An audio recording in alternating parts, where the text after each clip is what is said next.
দর্শক, সেই মহেন্দ্রক্ষণ আমরা দেখতে পাচ্ছি আমাদের ক্যামেরার মাধ্যমে আপনাদেরকে দেখাতে পারছি। নিশ্চয়ই আপনারা দেখছেন যে সেই মহেন্দ্রক্ষণ ১৩ বছরের দীর্ঘ প্রতীক্ষার অবসান ঘটিয়ে তারেক রহমানকে আমরা দেখতে পাচ্ছি। তিনি দেশের মাটিতে অবতরণ করছেন। তিনি গেট দিয়ে বের হচ্ছেন, ৮ নং গেট দিয়ে। আমাদের সহকর্মী মুহিবুল্লাহ মুহিব যেটি জানাচ্ছিলেন, তারেক রহমান যে ভিআইপি গেট দিয়ে তিনি বের হচ্ছেন এবং হাত নেড়ে দর্শকদেরকে সেখানে তার যে উচ্ছ্বসিত নেতাকর্মী আছে তাদেরকে হাত নেড়ে তিনি তাদেরকে জানাচ্ছেন যে তিনি দেশে ফিরেছেন, তিনি দেশ এবং মাটির টানে ফিরেছেন, তিনি মায়ের টানে ফিরেছেন, মানুষের ভালোবাসায় তিনি ফিরেছেন, মানুষের ভালোবাসা নিতে ফিরেছেন, মানুষকে ভালোবাসা দিতে ফিরেছেন, তিনি গণতন্ত্রকে সমুন্নত করতে তিনি আবারও ১৭ বছর পরে দেশের মাটিতে পা রাখলেন। ঠিক আমরা এই মুহূর্তে আপনাদেরকে দেখাতে পারছি তারেক রহমান তিনি তার যে সহধর্মিণী এবং তার যে কন্যা জুবাইদা রহমান তাকে সাথে নিয়ে তিনি ফিরছেন এই মুহূর্তে।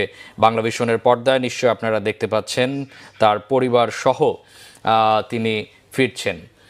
তারেক রহমানকে দেখতে পাচ্ছি আমরা উচ্ছ্বসিতভাবে তিনি নেতাকর্মীদের সাথে হাত মিলাচ্ছেন, করমর্দন করছেন এবং এখান থেকেই তিনি তাকে যেখানে সংবর্ধনা দেওয়া হবে ৩০০ ফিট সেখানে তিনি যাবেন এবং লাখো যে নেতাকর্মী আছেন গতকাল থেকে যারা সারা রাত ধরে অপেক্ষা করছেন তার জন্য তিনি সেখানে যাবেন এবং তাদেরকে তিনি সেখানে তাদের সাথে কথা বলবেন এবং তিনি বলছিলেন যে তিনি আসলে এই যে ১৭ বছর তিনি সেখানে আসলে দেশে নেই, সেই জায়গাটাই তিনি আসলে মানুষের ভেতরে কিন্তু তিনি একভাবে ছিলেন, মানুষের হৃদয়ে ছিলেন।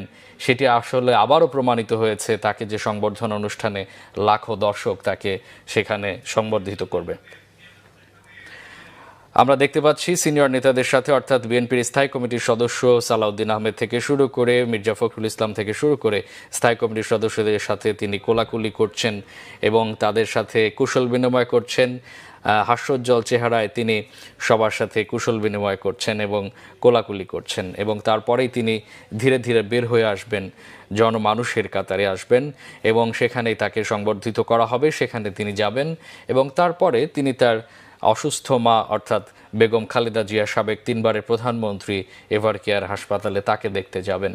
তার যে কর্মসূচি সেই কর্মসূচি অনেক আগে থেকেই প্ল্যান করা ছিল, রেডি করা ছিল। তিনি ৩ দিনে আসলে কোথায় যাবেন, কি করবেন সেই কর্মসূচিগুলো ইতিমধ্যে আপনারা জানতে পেরেছেন।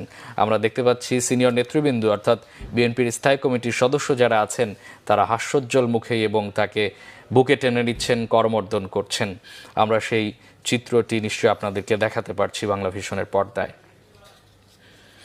আমরা জানি এর আগে 11